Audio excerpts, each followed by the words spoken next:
Kyler's going to be taken down. Aaron Donald in the backfield. Second down and 10. Still 2 timeouts for the Rams. Little no-look pass is complete. First down and 10. Stafford loads up for the deep shot. Running ahead of everyone is Van Jefferson. Touchdown. 52 yards for the score. And it's tipped and intercepted. Leonard Floyd down the sideline. And he's knocked out of bounds by Murray. Going to his right and throwing that way and snuck it in for Cooper Kupp. Touchdown for the Rams.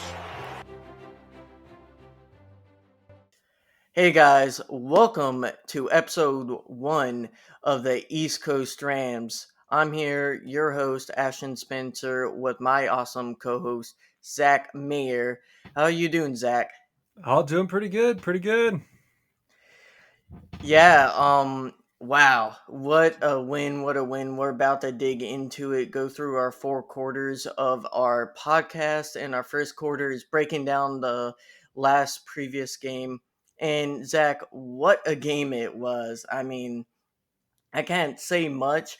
You got Stafford for throwing over 300 yards, 3 touchdowns, a few dimes in there, and our defense just kind of completely constricting the Arizona offense, causing 2 interceptions. What were your first thoughts on this game?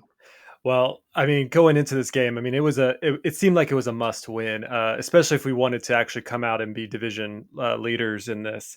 It was a game where, we needed a bounce back. We were down a 3-game losing streak. Then we came in and, took care of the Jacksonville Jaguars pretty heavy-handedly.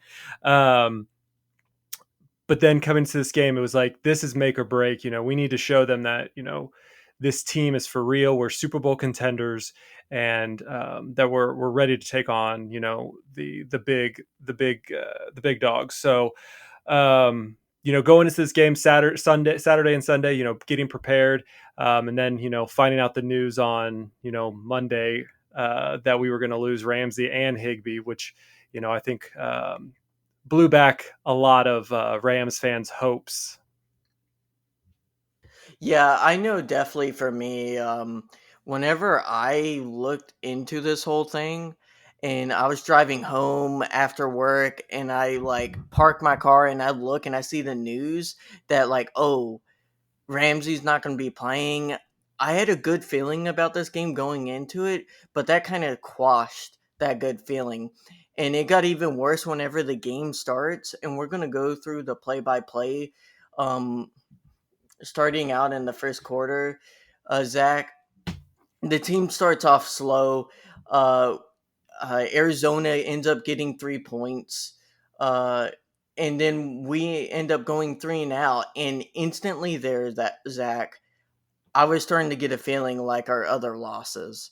Yep. It was starting to worry me a lot.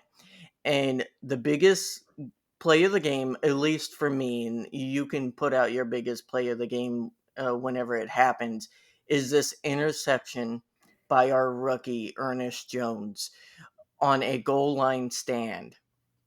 Because this is a different game if we go down 10-0. It is. The Rams do not play from behind those big deficits well. They haven't under Sean McVay. I don't think he's ever had a comeback greater of 14 points.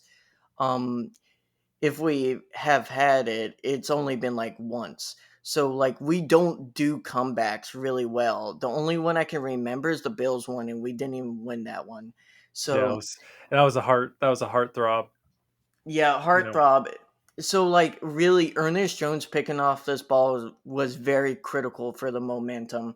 And it was a great play by Aaron Donald getting the tip. And it was even a greater play by Ernest Jones to catch that ball, because a lot of these players, they aren't expecting a ball to just fly into their hands. And they don't really catch it that often.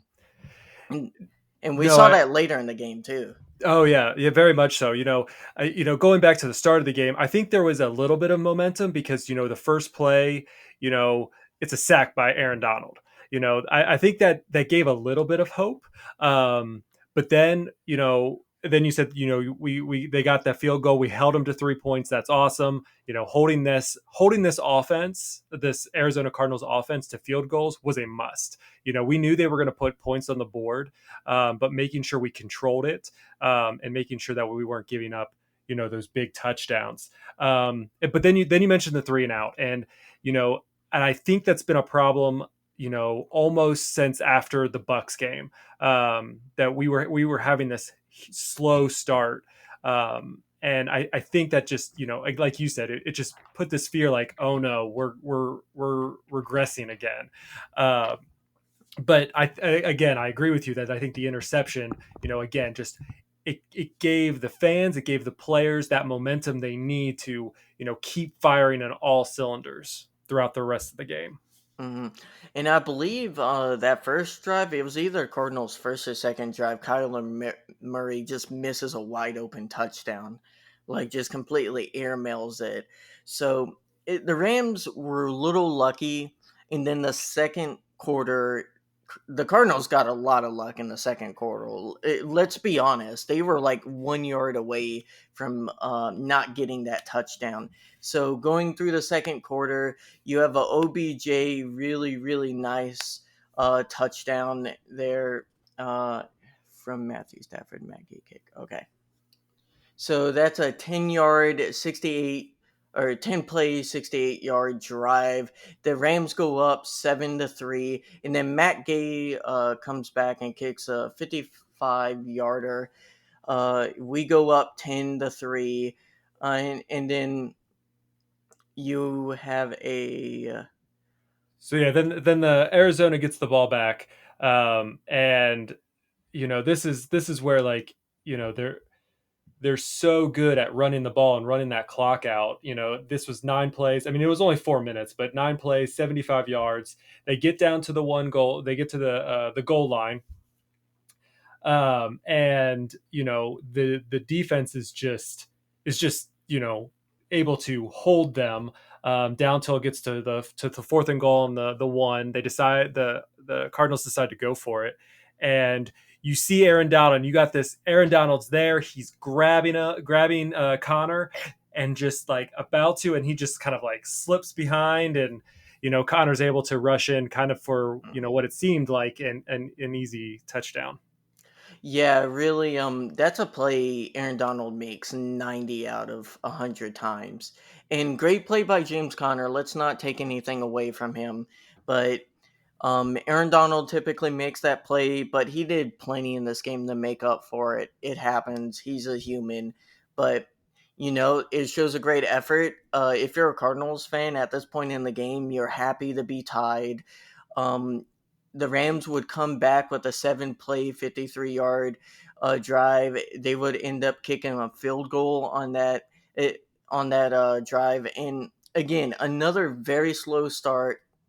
A few 3-and-outs, a few like pushing the yard down the field, but it wasn't pretty at all. It was a lot of hardly earned yards, and we end up kicking a field goal anyway. A lot of field goals. No, And yeah, definitely. And at this point, we're getting there's not a whole lot of time left on the clock, and we're going into the half at 10-13 or 13-10. LA on top, and then I feel like most Rams fans know by now that they're going to make the announcement. Sean McVay is, what is his record now? 52-0, 54-0, going into half, victorious. And my heart is now sinking. Like, oh no, it's only 13-10. If we go into the half, and then they're going to come out and they're going to destroy Sean McVay. It's just a perfect night to destroy Sean McVay's record. Another tidbit is their bone on bone. They were 6-1 going into this game, wearing bone on bone uniforms, and so it's like, man, they're just gonna just hit us where it hurts. We're down players, and they're just going to take away Sean McVay's winning, undefeated record when winning at half, when leading in half. But then they, with, final seconds of the quarter, Matt Prater hits another 53-yarder. mhm. Long field goals this time. Lots of long Yeah, field goals. Yeah, very good plays by Matt Prater. Like, you got to give him credit. He's a very good kicker for Arizona. And a really nice play by Kyler Murray with a second left to get out of bounds and give him a chance for a field goal. And again, at half, if you're an Arizona fan, you're feeling very happy but very lucky. Like, these should have not been up or tied with us at half. We were clearly the better team. We had our problems and we had a lot of hiccups on offense, but the Cardinals had a few lucky breaks to keep them tied. And we eventually saw, especially in the third, fourth quarter, we just started to run away with, and you could see this Arizona team. It just didn't have the heart in it. Like, they had a lot of miscommunication, a lot of misplays. Um, Coming out of half, uh, within a few plays, Van Jefferson from a dime by Matthew Stafford gets a 52-yard touchdown. Like, Zach, that was just a crazy play. I was like standing up on my couch afterwards. I was like, wow, you could not fit that in anywhere better. Not Yeah, a and inch. I think the team needed that, especially when they came out of the quarter. You know, they ran one play and then immediately had to have a timeout because there was miscommunication with OBJ, Van Jefferson. Cooper Cup was trying to get them in position and trying to fix their position when they knew they weren't in the correct position, and all of a sudden we're 20 seconds into the game and LA calls their first timeout, and you're just like, oh, I don't know. You're as a fan, you're seeing that, you're like, what is going? Like, there's still this miscommunication because OBJ is, he's only been there for 3 full games and maybe an extra practice, and so he's still learning the system. And you're just like, hopefully this isn't. And then you see the 52-yard dime to Van Jefferson, and it just makes you forget about that quick timeout that they had to call at the beginning of the half. Yeah, I would say, at least for me personally, I don't find it as annoying as that time, the timeouts taken when they're about to run out of time just because they don't snap the ball in time. Mm-hmm. Um, those are way more annoying than when you just have clear miscommunication from a new wide receiver. That's going to happen, right? Like, we're not gonna have a lot of good chemistry, especially with a guy who's been on the team for 3 weeks. Like, you're gonna have to direct him a little bit more than you do a normal player at this point in the season. And Stafford is still new to the team relatively himself, so a lot of moving pieces can go wrong on these plays. Arizona gets the ball back, Zach, and this is where you typically are expecting a shootout game. You're expecting Arizona to have a nice long drive and come back and score a touchdown and make it a game. Not what happens. You see, within, I believe it was after they got a first down, on second in, I want to say 7, Kyler Murray drops back. He kind of wiggles somewhat out of the pocket, and he's looking towards his left, I believe, trying to look for Zach Ertz. And Leonard Floyd is standing there, kind of arched down, looking like, apparently he was trying to make himself look smaller to Kyler, and Kyler tries to throw it over him in a perfect play by Leonard Floyd. He kind of tips it and then grabs it for the interception. A really back-breaking play for Arizona. I feel like we've had a lot of these plays happen against us in that 3-game losing skid. We have one happen for us. Great play by Leonard Floyd, and we get the ball back, and we eventually capitalize on that with a Cooper Cup touchdown. Another dime. I don't know, Zach. Which is your more favorite throw? Would it be that 52-yarder or this really impressive Cooper Cup 4-yard touchdown? You know, I, I'm a Cooper Cup guy. I've been a Cooper Cup fan since he joined the team. I've always seen him as a smart player, and he had to have been the reason. If he was on the field when we were in the Super Bowl, we would have won the Super Bowl. There's no doubt in my mind that if he was on the field playing at that level, the Rams would have had that Super Bowl ring. Um, and that play right there, you watch it, and first off, Stafford throws that perfectly into Cooper Cup's arms. But Cooper Kupp is that player who, you know, if you can throw that tight window to, he's going to catch it. Van Jefferson can catch those deep throws. You know, I have full confidence. I think OBJ could catch that. I think Cooper Kupp could catch it. And we've seen them both OBJ and Cooper Kupp catch those same catches that Van Jefferson did. But it takes an elite wide receiver to be able to catch that ball while you're falling with, you know, that back on, like, in front of you. Like, Mhm. that could have been a scoop and grab in front, but instead, you know, he caught it, you know, uses his mind and uses his feet to make sure that he stays in bounds. Yeah, I didn't even register it in my mind that it was a touchdown. I thought it got intercepted or like batted away on the ground. It was that close of a needle to thread. Like, it was such a perfect pass, a even better throw, or sorry, perfect pass and even better catch. And I completely agree with you. I think it's a more impressive touchdown, even though like 52 yarders don't come every game, but that throw doesn't come every game, and that catch definitely doesn't. It kind of reminded me of a similar situation when Cooper Kupp threw that, um, uh, would have been a touchdown pass if Van Jefferson got both feet in, but it Mm-hmm. was like a great pass, great positioning, and you just need a wide receiver to make a play in bounds. And Van Jefferson just wasn't able to in that instance. But Matthew Stafford, like, what can we say? He's had some ducks every so often, but that was such a beautiful throw. To end out this game, James Conner, or you'll eventually have a Cardinals push late game. They end up wasting a whole lot of time kicking a field goal. We end up having a really long drive, also kicking a field goal back, and then you have even another long drive where I felt like Arizona wanted to score a touchdown, but they couldn't decide whether to go fast or not at all. And you're down 10 points, right? So this Yeah. is where I believe, maybe you'll disagree with me, Zach, but I feel like we saw a limitation of the coaching in Cliff Kingsbury, and you just saw a lot of inaction and undecisiveness. Like, if you're going to kick a field goal, you better kick a field goal fast and try to get the onside kick.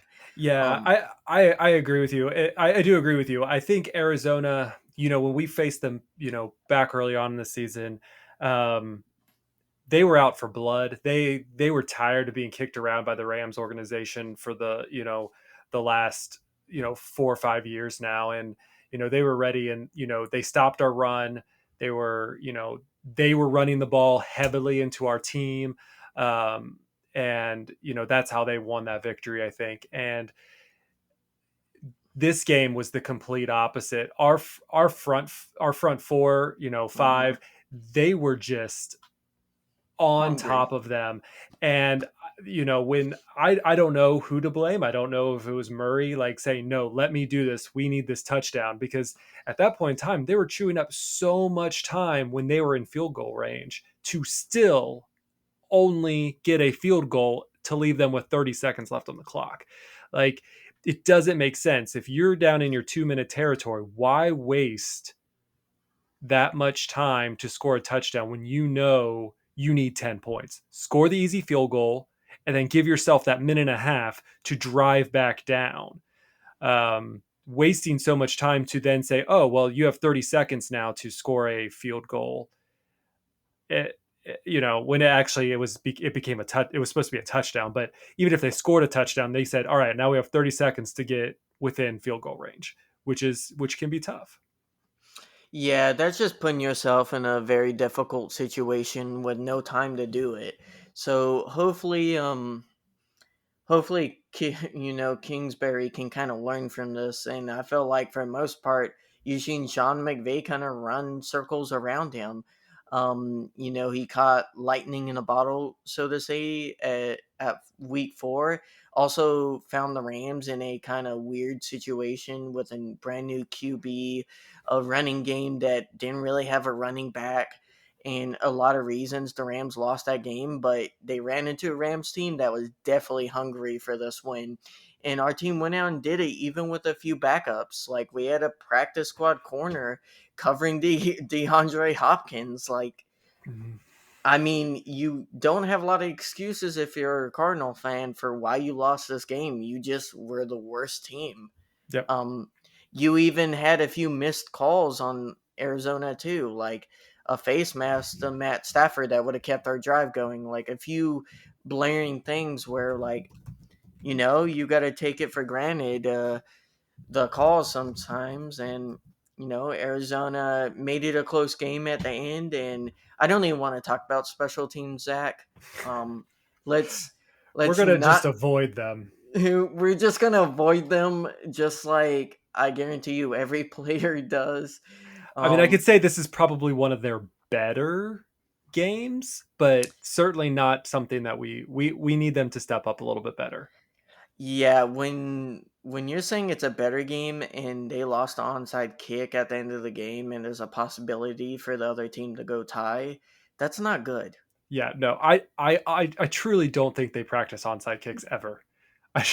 Sometimes I just assume that they think that they're going to be leading this team, like they're not going to be put in that position, and that's what it seems to me. I don't It, know. Maybe it's just the lack of depth in the special teams, and it just seems like we just keep losing players, and so we're just throwing people on the special teams. But like, if we're gonna have Cooper Cup risk injury returning punts, why not just have him on the front line of the onside punt team to right, catch it?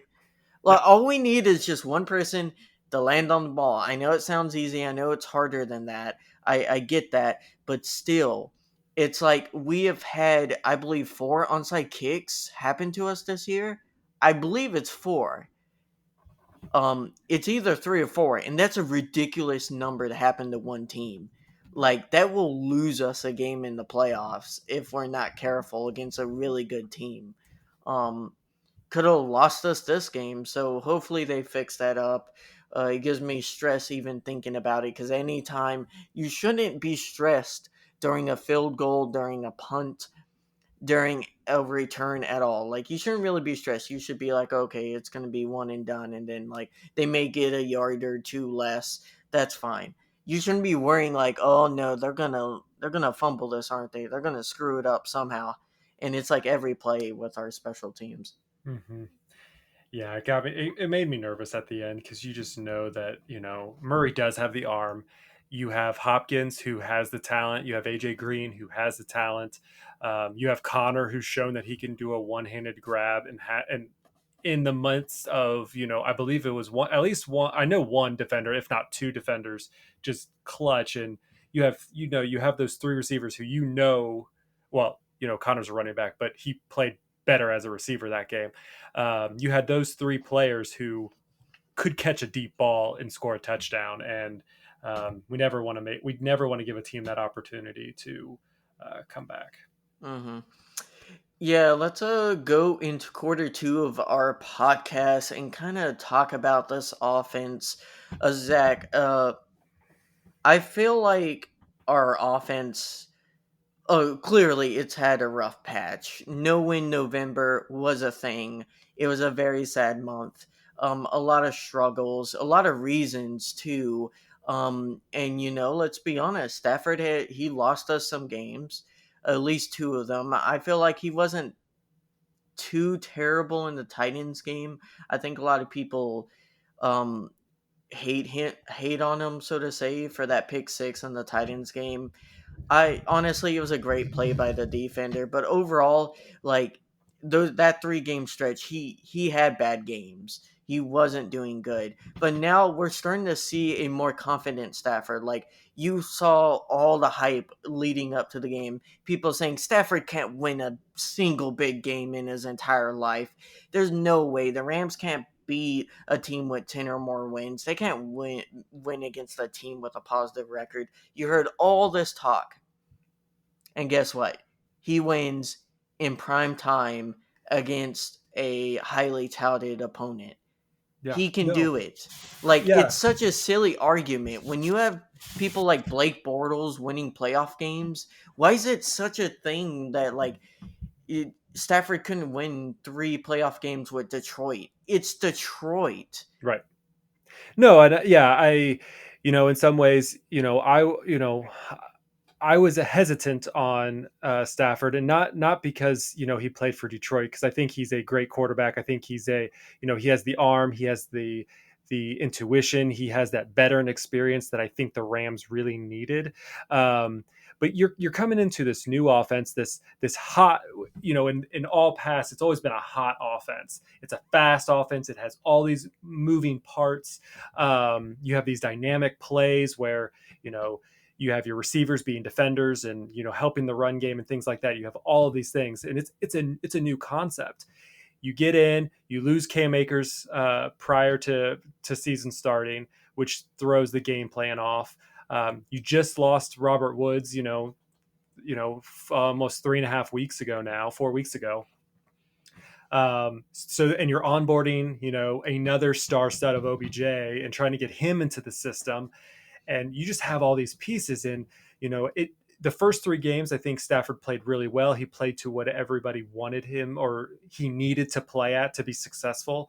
Then he started going on this maybe first half lull where it was really hard to start getting these drives going. But he's really improved, especially since the slump. I was fortunate enough to be at 2 of the Rams games this year. The Colts game, which he played fantastic. And I actually went to the Titans game, and that's probably the one thing I would disagree with is, to me, it felt like Stafford gave up a total of 14 points. And if you take away those 14 points, it would have been at least at that time, take away 14 points, it would have been a lot closer game, even if the Rams would have lost. So I think that's the one game that I kind of, other than the 2, I think we should have won the 49ers game wholeheartedly. The Green Bay game, it's Green Bay. They're a tough team playing at Lambeau. I can't remember how cold it was, but you're still playing in an environment, even though Stafford should be used to that environment. It's still a different environment for the rest of the team. And, this is a team sport. You can't always blame one player or one person for the Mm-hmm. loss. But you can put a little bit more of a weight, especially on the quarterback position, if he's, throwing pick sixes and, going that route. Yeah, and that pick six on the 49ers game was definitely not his fault. That's on Tyler Higbee.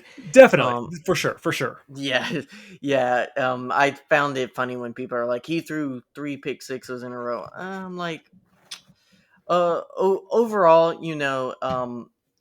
I can't wait to go to my second game of the season. I went to the Bears, the first game, and I'm going to the Ravens in 2 weeks. Oh, nice. So yeah, so it should be fun. That'll be nice. Maybe looking at playoff tickets, depending on where the Rams go, and hopefully they're playing in SoFi all 3 games. Hopefully, but it doesn't look like it so far. Um, They have a long hill to travel, but and we could break that down towards the end if we want to. mhm. But the other thing is going back to OBJ, with his offense, and this is his is this his 4th week, 3rd or 4th week? Third week with a touchdown. Yeah, so this was his 3rd week with a touchdown. And that just has to say something. He hasn't done that since I think it was 2017 Mhm. that he's had 3 weeks in a row with a touchdown. Um, I know there's been a whole bunch of controversy, like, is he a toxic player? But they said that about lots of players. I mean, everyone thought Ramsey was a toxic player coming into the Rams, and he Marcus was good. Peters. Marcus Peters was Mhm. and coming to LA, this LA has to be a special group. We don't get to see all the behind the scenes things, but you take these players get to show their true self and get to show um, how extraordinary they can be. And everyone keeps thinking like OBJ, he's only thinking about himself. He only cares about how many receptions he gets and things like that. And I think a player does think about that. Like, he thinks he could bring more to the table, and that offense has to has to come up with, how can we make that happen? And, especially in Cleveland, I think he was unhappy with the organization and how the plays that were being developed, because he thought that Cleveland could be so much better, and they weren't. And I think that he's finding more and more success with the Rams and finding that's a bigger community. It's the Ramily, it's the we not me mentality. And I think every player going into the Rams, you have to have that conversation of, this is a team full of stars, but you are not the star. Hmm. And I think it helps having a player like Aaron Donald in your locker room. Like, you're not going to be like, I'm the top dog when you look and see Aaron Donald. And it just helps we have a player like Aaron Donald who's that good, but that humble. Like, I feel like a lot of people don't see how humble Aaron Donald is outside of like Rams and Ram fans. Like, you honestly don't, because he's the nicest, most humble, best player to probably have lived, especially on the defensive side. And so when you're that good and that humble, it helps the culture so much around the building, and it is definitely something special, to the point where a lot of these players coming into our organization that had been deemed toxic and had been said to be people who would cause and break up the locker room and we're going to have drama, it hasn't happened. Yeah. It is a special culture. And, I am very proud of the team for doing that and being that way and having this winning culture. It's been a very long time since the Rams have had this winning type of culture for an extended period of time. And, it's first time since the 70s, Zach, the Rams have had 5 winning seasons. Mhm. Hallelujah. It's a miracle. Yep. Yep. You toss in, 3 Super Bowl runnings during that time period, um, but still, it's a great feeling to be on a winning season year after year after year. I don't have to, hide my Rams gear, when, I go out. I can wear those out daily, proudly daily. Mhm. Um, so yeah, super excited for Cooper Cup. If we keep saying this offense, and it can't be without saying, without Cooper Cup, he's having an amazing season. Number one receiver in the league right now, looking at claiming that triple crown, towards the end of the year. We still got 4 games left in the regular season, but he's on that trajectory, and it doesn't look like he's going to get slowed down. Yeah, Cooper Cup, what can we say? Like, we've known he's been special, but who saw him being like the best wide receiver in all of football? Like, I knew he Uh, was always great. Like, I said he was the best route runner in the entire league even before this year. mhm. But he's only proved it. Like, his skills, and he's just smart. And that's the thing. People don't realize he's not the fastest guy. He's not even the quickest guy, but he has enough speed, he has enough quickness, and he is smart enough. He can burn you if he can read your coverage. And he's Yep. like a quarterback. He will read your coverage, and he knows how to open up in different zones when different people fall back, when people miss assignments. He can see all of that. And it's like poetry to watch him run routes. It really is. And it's a special thing watching him in person. And man, Zach, if we get 3 or 4 more years of this, he's going to be a special player for a long time. Yeah, very, very much so. I mean, he's always been Mr. Reliable. He's Mr. Third down, he'll catch the ball, get you that first down nugget. He's always that player who will get you yards after the play. Um, but in going to your greens, I don't think anyone realized this. I mean, trust me, when I doing fantasy draft, going back to the beginning of the year, you know, I honestly, I was picking Robert Woods over Cooper Cup before the year started, because Robert Woods has always been that wide receiver one category. Someone picked him up at first. Of course, I was like, well, if he's up, I'm taking Cooper Cup no matter what. And he's been great for my fantasy league, tell you what. But he's just that special dude who, just knowing that he goes in and he has breakfast with Stafford every Friday. If quarterbacks and wide receivers haven't heard that, and they still are not implementing this kind of connection between their quarterback and their wide receivers, then maybe that's the problem. Maybe, again, it's the we, not me. And Cooper Kupp's looking tried to benefit the team, not just himself, and benefit his running or his quarterback, designing plays, helping out, create these unique things that can get them into better positions and throw off that defense. Especially Yeah, since they and have to be double team. They have to be trying to double team the guy, and they have to figure out how can I not be double teamed. if you look at different running plays, who's the first guy making the lead block in the running play, going full force, not caring about injury? Cooper Kupp. Mm-hmm. Making the hard nose tackles or pushbacks, blocks, awesome. What can we say? He's just a special player. He's one of the most well-rounded wide receivers, and he's showing it. Yeah. Let's kind of go into the news as we enter our halftime. So Zach, we have a lot of COVID news on this Rams team. Um, Man, we lost Henderson, and then we lost Ramsey and Higby on Monday, right before the game, and we just learned Tuesday about OBJ, Burgess, Hopkins, Hughes, Jackson, Joseph Day, and Jonah Williams. So a few hurt players also getting added to the COVID list, so we won't be getting them back either way. But still, it is a sucky thing to go through. I have Mm-hmm. had COVID before. It is not fun.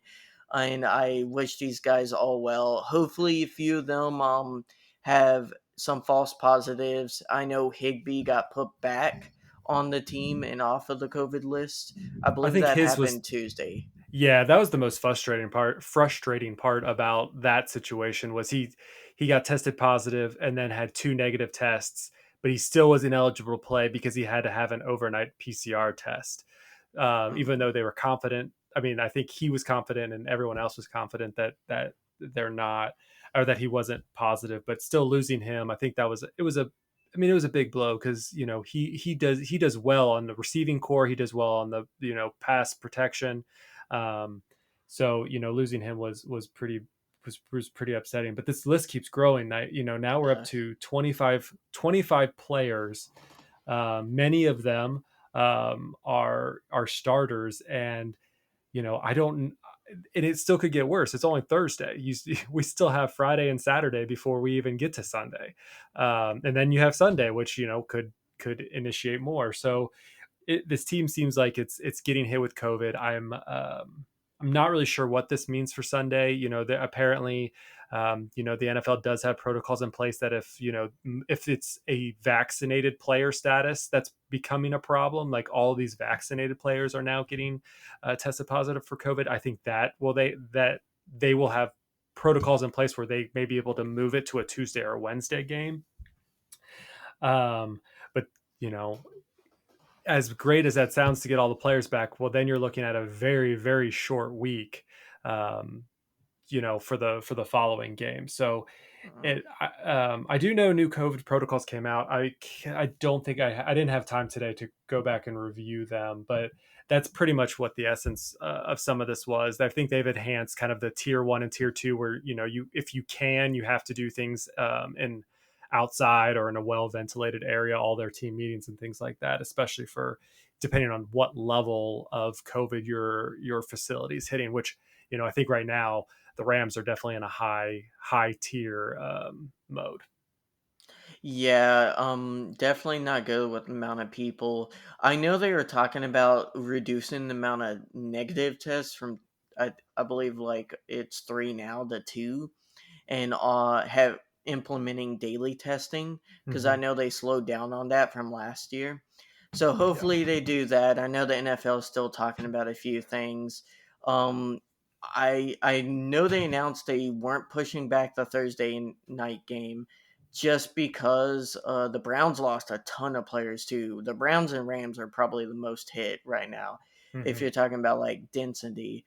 And they announced they're not going to push back the Browns game. I don't anticipate the Rams game being pushed back if there's this situation next week. then yeah, I definitely think that's a possibility where they push it back to a Tuesday or Wednesday and try to see if a team can get some of its players back. So if we Uh, don't have Ramsey, OBJ, I'm looking at this list again. Terrell Burgess, Bryson Hopkins, Bobby Evans, Von w- Miller, Troy yeah, Reader. Oboe, and then Cream Ore. So, man, we're scraping the waiver wire, I that's guess. that's To yeah. I mean, I know they've been trying to add people from the practice squad, but those are big shoes to fill. I mean, I think one of the successful things was having, especially on the defensive side, you lose Ramsey. You had Darius Williams back. He might have been back last week too, but having Darius Williams still back there was good. But having Von Miller, you having Aaron Donald and Leonard Floyd and Greg Gaines, what a monster he was that game. I mean, that guy was. We'll talk about the defense later in a few minutes, but man, um, I still think we we can win with these guys out, though.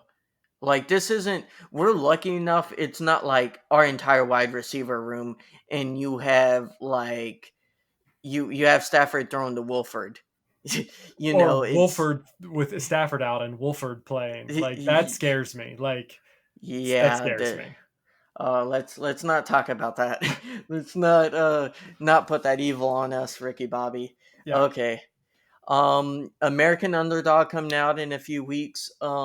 I think, Zach, that movie looks like a solid, good drama, I guess sports drama almost. Of course, telling the story of the greatest show on turf and probably the greatest undrafted player to play QB. Um, it looks good. I'm excited. I know I'll be seeing it Christmas Day.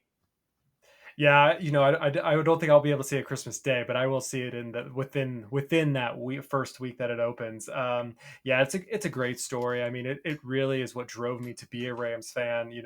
Coming from Cincinnati, I should be a Bengals fan, and living in Colts country, maybe I should have adopted them as my team. But the Rams have been the team for a long time now, and it pretty much started with the greatest show on turf, and Kurt Warner in his history. And I'm super excited about it. I'm super excited about the cast that they got for this. I feel like a lot of times these movies they cast, maybe the B or C list actors, but I think Zachary Levi is becoming an A, if he isn't already. If most people minds, I think he's an A list actor, and I think even Kurt Warner's even in the movie. So,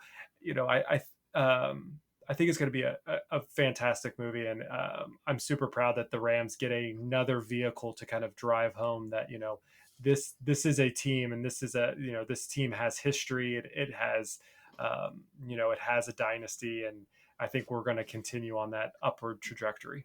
hmm Yeah, and hopefully it's a good movie. We haven't had a good sports movie in a few years now, so we'll see how that goes. Moving on to quarter three, let's talk about this defense.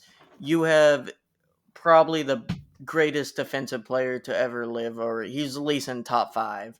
Aaron Donald winning Defensive Player of the Week, having a 3 sack performance. I believe he now has the most 3 sack performances out of any defensive lineman.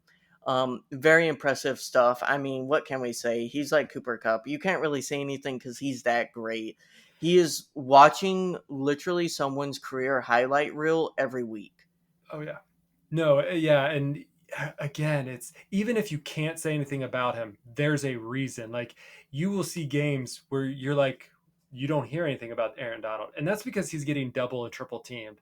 This guy is such a threat that teams have to double and triple team him just so that he doesn't make those explosive plays, and he still got 3 explosive plays out on this Arizona defense or offense. Coming in, starting it off with a sack, and then ending it with a sack. I think it was a perfect night for him. He should be getting Defensive Player of the Week every week just because he is double and triple teamed. I don't know the statistics, but I would love to see the statistics on, how many other defensive players are consistently getting double and triple teamed every week. I mean, if that's not a category in why you should become defensive player of the year, I don't know what it is. I mean, I don't know why it's not. It should be. Yeah, he brings so much presence and stability to that team and to that defense. It's one of the reasons why it's been so successful over the last several years, even with the change in defense coordinators. Zach, you want to guess how many teams Aaron Donald alone had more pressures than in this week? Which game did he have more pressures in? No. How many more teams did he Oh, alone have more pressures than their defense as a I'm whole? I think I saw the statistics, but I'm gonna guess 14. 14 is it. He had No, more pressures than 14 individual teams by himself. combined, right? Combined. Yeah. Yeah. Their entire defenses. Ugh, that That's man's that man's a monster. Like that stat is ridiculous. There was other stats throughout that game that were also ridiculous, more on the Arizona Cardinals on the bad side of things. But yeah, that's a statistic that's just unbeatable. yeah, that boggles your mind. Morris, since this is our first podcast, I'll say I'm not necessarily a Morris hater at all. I think he's been fine.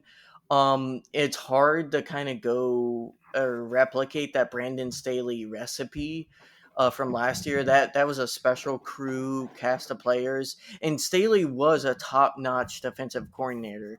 Now I am a little salty. We couldn't keep him for a second year because everyone poaches our coaches, but Mm-hmm. yet the Buccaneers can keep all their coaches, and Kansas City's offensive coordinator can't get a job. But if you hold coffee for Sean McVay, you'll get a job instantly because you apparently are a brilliant football mind. But besides all that, Morse has done a solid job, and I think his stats point that out.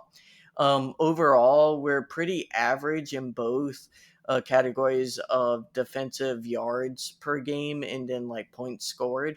We're around middle of the pack, but I really feel this defense clamps down in critical moments. We haven't had like for the most part, I feel like one game they've completely melted down, but besides that, like I haven't really seen a game where they're totally at fault for losing us the game.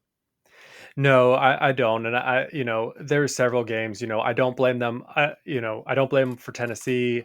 I don't really blame them. A lot of the ones where we did get pick sixes, I think that puts a strain on them. When you get put into a situation where your offense can't be on the field for more than three snaps, that puts your defense into a bad position. So there has to be that balance, and they strive well and they have good players, but I think there have been times where they haven't made the right adjustments. The plays that stick out to me the most are when it is 3rd and 10, 3rd and 13, 3rd and 18, Oh, and they're just letting these points, they're just letting the quarterbacks run the game and letting them get first downs, and that's happened a number of times. And I feel like those are the instances where fans really pick out, and they're really getting frustrated, where you're like, you had them more than 10 yards and you could not stop them, and then they drive down and score. And well, those are the moments that I think people get so frustrated with our defense. I'll just interject and say, like, Zach, the most annoying is when it's like 3rd and 15, and then you see our corners 20 yards down the field. Like, Mhm. why are we like they're like playing complete prevent defense when it's third down? Like, I understand mixing it up, and like every now and then that's perfectly fine having some like just deep coverage to kind of confuse the quarterback, but doing that a lot of the time, like I feel like Morris is very conservative against deep plays, and it hasn't really helped out uh, a lot. Like we still have a decent amount of explosive plays go against us, especially like in Green Bay. Yeah. Um, I, and that's just something I hope they look into.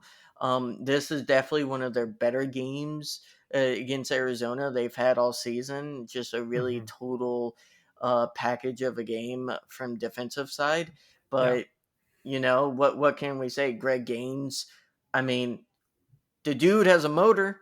That He's dude has quick. a motor. Like, he was running as fast as Tyler Murray, and I think he weighs twice as much. Not saying that's not a bad thing towards Gaines. I mean, he was flying out of there. I saw him. He tackled Murray and then like popped up like and just was like he just like was lifted in thin air. Like, that guy was moving, and he has, and at least the last 2 weeks has shown he's something special and something that the Rams are going to continue to utilize as a deep threat.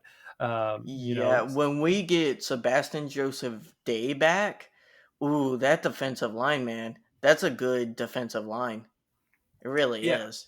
it is. No, I agree, and I think adding Von Miller, I think, has increased this defense, changing the defense up a little bit. I think that was the other thing with Morris, was that he wasn't really changing up the defense. And I love Taylor Rapp, and I think he's a good player, but he's still young, and him being the lead safety role still kind of, I don't think he's quite ready for that.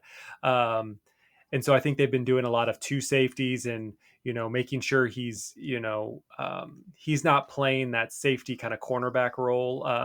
He's kind of staying on top of somebody or having somebody else with him. I think that's been a big plus as well. So We changing we up need that to defense.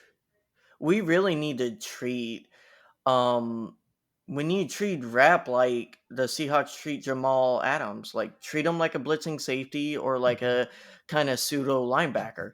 That's what we Yeah, need to treat him as. He's just not great in coverage. I think he's proven that. He has his moments, but typically he's a mismatch for wide receivers or even some tight ends. Like, yeah. he just isn't the greatest, and I feel like hopefully Terrell Burgess starts um getting back into the rotation a little bit more and getting some playing time at that strong safety position over Rap. I just don't see Rap And I think they being made the that answer. I think they made that adjustment this game mostly because Ramsey was out. I think Rap would probably still have been playing a lot more snaps if Ramsey was still was still on the field. But I agree with you. I think they need to make that change. And like I said, this is not a dig on Rap. It's a he's good. He has great moments and things like that. But they need to rotate people in and make sure that defense is staying fresh and staying up and be able to make those big plays when need be. Well, not every player is going to be the number one safety in the league. You're going to have people who are good at certain things and not so great at other things, and you have to be able to utilize those role players, as Sean McVay calls them. Like, you have to be able to know their role, what they're good at, and then use them for that, and try to use your other players that are better in other moments. I even, you know, it's one of those things that I hope they start switching towards and getting better at. And Ernest Jones, and I'll tell you this, Zach, I watched 4 years of South Carolina football.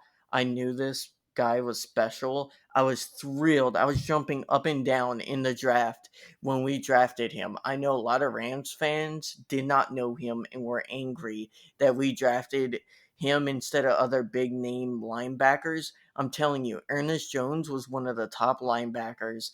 You guys are starting to see it now. He is such a smart player, and he's one of the only reasons South Carolina ever had a defense during his time in the school. He's the most intelligent player I've seen in college football at that school.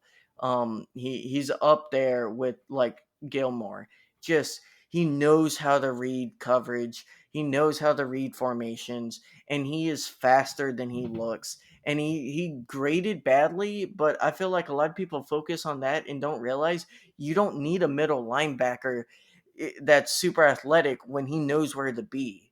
Like, that, great positioning is probably the most important thing at the linebacker spot, even more than being like super athletic, because you have a lot of super athletic linebackers in the league, but it doesn't matter because they just get thrown over, right? Like, if you're like 2, 3, 4 yards ahead of the wide receiver and the quarterback just throws it over the head, like, it doesn't matter. Yeah, you're super athletic, but you're in the wrong spot. So you have to have both parts of the game, and I think he's a perfect mix, especially coming from third round. Yeah, no, I did not know about Ernest Jones going into the draft, and see him perform at this high level, I think is super exciting, and very going down the last stretch of this and then going into the playoffs. I'm very happy to see these players get their time to shine and actually show us what they're made of, and improving our defense, and making us feel comfortable that if someone does need to take a break and whatever, that these players are able to fill those roles. So I'm really glad at our depth at these positions. hmm Yeah, I said on draft night that he would be the best linebacker we've had since Corey Littleton. Yeah, I think I'm already proven right on that. Just seeing him play this lead role, and nothing against our other linebackers like Troy Reader. I just Troy Reader has a few good moments every game, but man, does he get cooked sometimes. He gets cooked, Yeah, that's a roasted. difference from, I feel like last year. I feel like last year, as Rams fans, he was making these big giant plays, and I don't know if it's a regression. I don't know if it's just different setup or what. But like I feel like last year he was performing well, and we were all liking what we were seeing from Troy Reader. And this year it's kind of taken a little bit of a step backwards in that performance, and maybe it's because he's playing more and we're able to see him more. Um, maybe that's the case too, but I definitely do see where you're coming from there. Yeah. Let's go into quarter four and let's preview the Seahawks game. Uh, Zach, looking at this game, what scares you the most about the Seahawks going into it besides the COVID news? Let's assume a lot of our COVID players do come back. We might be missing, let's say, 2 or 3 starters. Yeah, it's the Seahawks, and I you go around and you look at the divisions, and this has to be the toughest division of all in NFL. The NFC West is just it's so every each game any of these teams face each other, it's a cutthroat game. Like, they are playing at their hardest. We've the Seahawks this year, they are the bottom of the poll this year, but really they're still a tough team. They have Wilson, the miracle maker. He makes anything happen. I don't know how it happens, but he can do anything. So it's just another one of those, like, we should have the upper hand. We have the personnel. We showed it off, in our first matchup with them. Um, but it's going to be a hard fought game. Luckily, it's at home, so I think that hopefully will make things a little bit easier for our guys.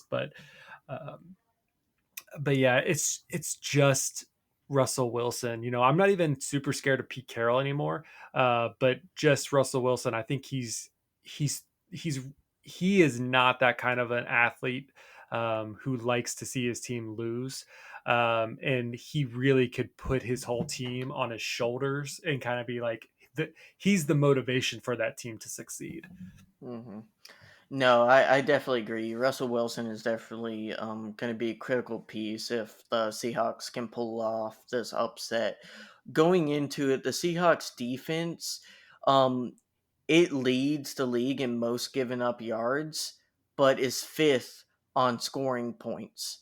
So that's a lot of yards, but that's a very impressive feat by the Seattle defense, which last year was Jekyll and Hyde, like a Mhm. awful first half of the season, and then like amazing second half. They were a very weird team last year, and then coming into this year, this defense was starting to look exactly the same, but it's somewhat turned it around, especially in the red zone.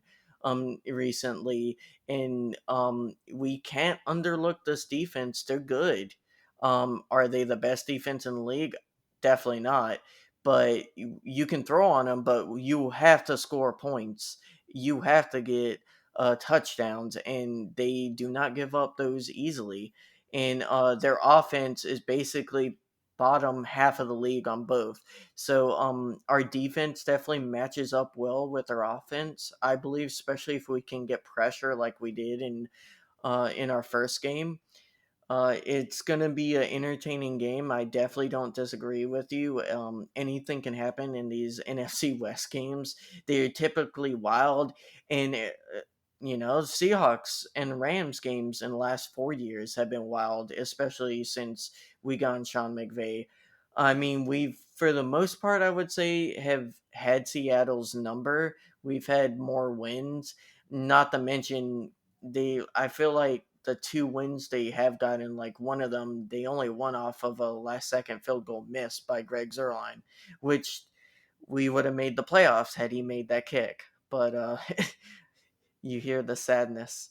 Hmm. But it should be a great game. It really should, and hopefully it has a possibility, if we're fully healthy, to be a blowout. Maybe if the Seahawks make a lot of mistakes on the first half, but I don't see that happening. I think it'll be close. I'll predict. mm, I'll predict 34 to 23 Wow. Rams. Rams. Yep.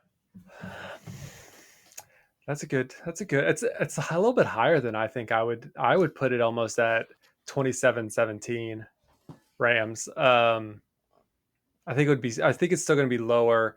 Um, I kind of have to I still have to kind of keep the COVID in the back of my mind, just knowing what players could be in and could be out. Um, so yeah, if I had to guess, I would probably lean towards 27-17. Russell Wilson's still making some great stuff happening, but I think the Rams still pull it off. Um, I when I looked at the schedule at the beginning of the year, I was worried about these last 5 games. Actually, yeah, 5 games. I thought it was going to be a tough road ahead. It's looking better. It's looking brighter than I think it did during the 3 week slump. As long as we can, stay healthy and continue on this motivation and this high level of playing that, you know, um, our rookies and second years are having to really step up their game, and those from the practice squad. They're really stepping up and having to fill really big shoes. Mm.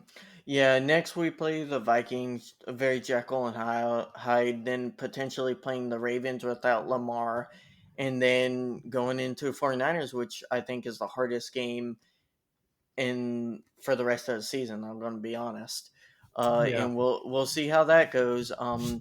If we run the table, Zach, we could be getting hot at the right time. I think we have to get through this Seahawks team.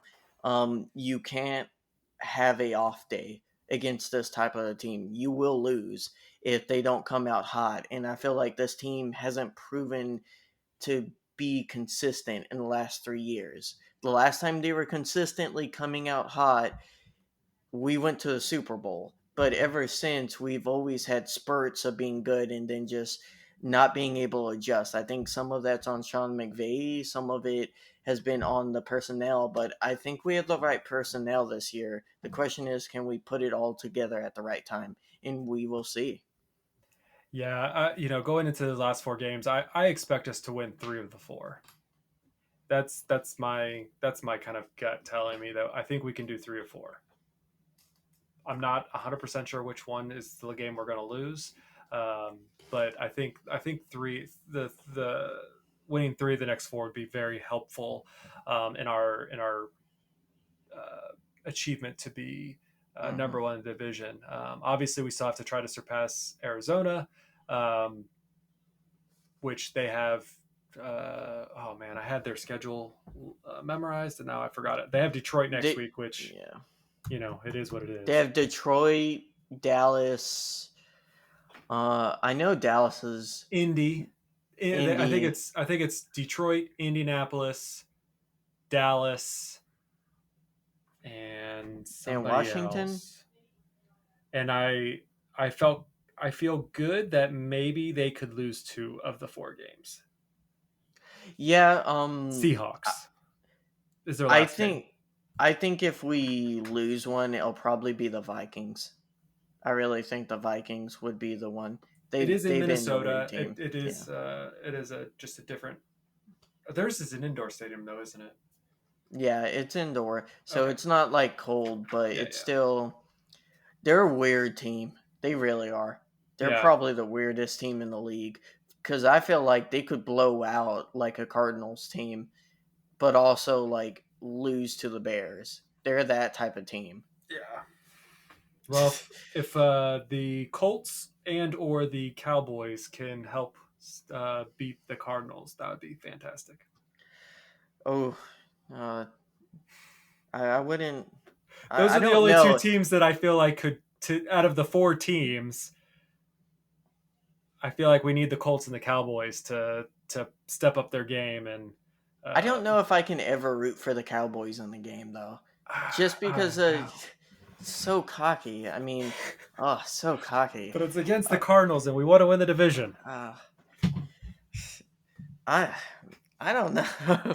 I mean, with how the Cardinals have been playing at home, maybe we want them to win the division. We'll see how it goes. Thank you guys for joining us. Please like and subscribe and post your comments down. How you think we're gonna do going down the stretch? How you think we're gonna do in the Seattle game? And join us next week as we break down the Seattle game and we look forward to the Vikings and kind of talk about their Jekyll and Hydeness. Thank you guys for joining and have a great day.